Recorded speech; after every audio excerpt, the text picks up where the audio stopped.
खुदा के फजल से।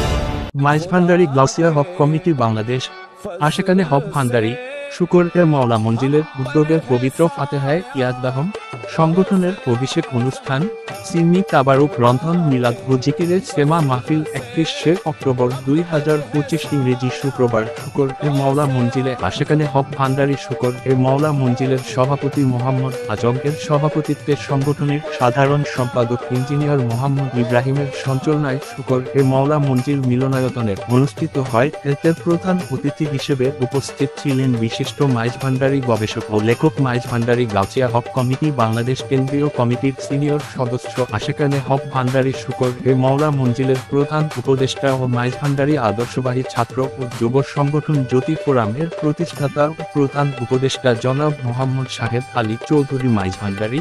সম্মানিত প্রধান অতিথি তার বক্তব্যে পবিত্র ফাতেহায়ে ইয়াজদাহমের তাৎপর্য শীর্ষক আলোচনায় হুজুর হযরত গাউসুল আজম মাইজভান্ডারির জীবন দর্শন নিয়ে আলোচনা করেন।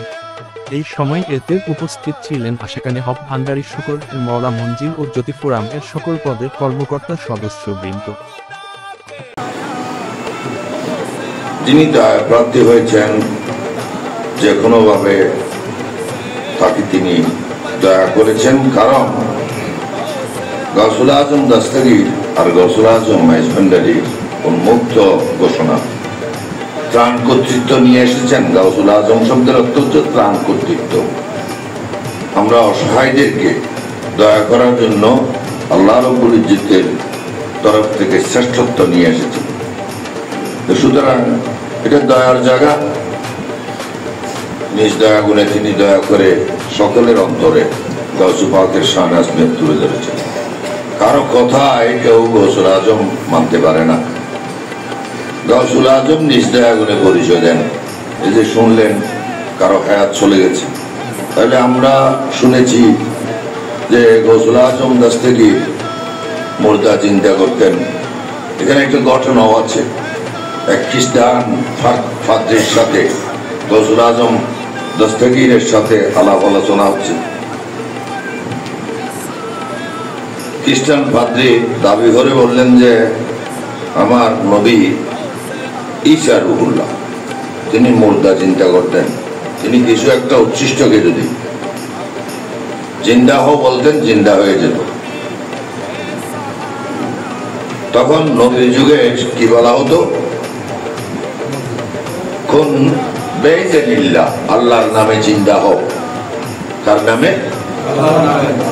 গাউসুল আজম দস্তগীর বলে যে আমি এমন নবীর উম্মত যেখানে তোমার নবীও সেই নূরের তজল্লিতে বিলীন, যে তিনি হচ্ছেন সরকারে কায়নাত সাইয়্যিদুল মুরসালিন রাহমাতুল লিল আলামিন শফিউল মুজনিবিন হযরত আহমদ মুস্তাফা মুহাম্মদ মুস্তাফা সাল্লাল্লাহু আলাইহি ওয়াসাল্লাম।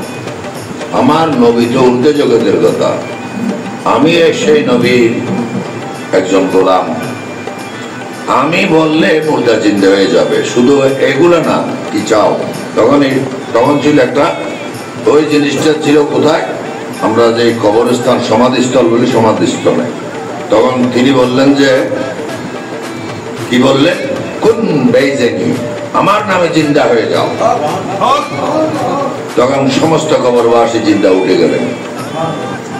এখন কোন বেইজিনিল্লাহ আর কোন বেইজিনির তফাৎ, এটা তো বিস্তারিত বর্ণনা করতে গেলে আমাকে অনেক কোরআনের আয়াত আনতে হবে। আমি এমন কথা আপনাদেরকে বলবো না। মাওলা আমাদেরকে দয়া করেছেন, আমাদের আশ্রিত, আমরা পাপী জন। আমি কালকেও বলেছি, সমস্ত কিছু কিন্তু কোরআন। ফকির ওই ব্যক্তিকে বলে যিনি হয়ে যাও বলতে হয়ে যায়।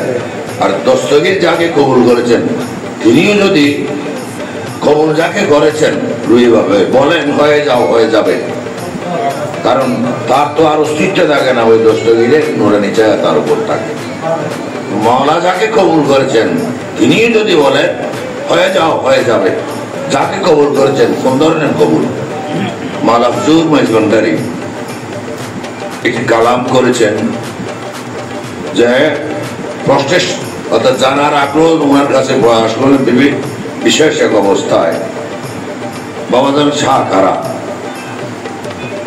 যাদের ইচ্ছার সাথে সাথে, এটা প্রথম এভাবে বললেন, নিরক্ষর থেকে সর্বোচ্চ অক্ষর জ্ঞান সম্পন্ন,